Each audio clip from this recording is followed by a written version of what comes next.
Fakta seputar wanita berinisial W diungkap sang kuasa hukumnya, Ferry Aswan. Bertahun-tahun disembunyikan, wanita W akhirnya angkat bicara mengenai hubungan asmaranya dengan Rezky Aditya yang menghasilkan anak. Melalui kuasa hukumnya, wanita W blak-blakan mengurai hubungannya dengan Rezky Aditya.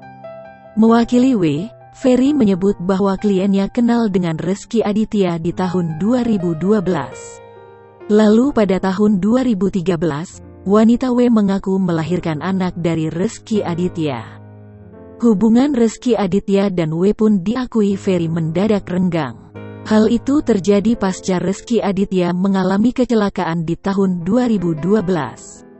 Sampai memakai jasa pengacara, W mengaku ingin anaknya diakui Rezky Aditya. Diakui Ferry, kliennya dan Rezky Aditya tidak ada hubungan pernikahan. Dalam kesempatan itu, Ferry pun mengurai keinginan kliennya untuk tes DNA antara anaknya dengan Rezky Aditya. Cinta W dengan Rezky Aditya pun diakui Ferry telah diketahui mertua Citra Kirana.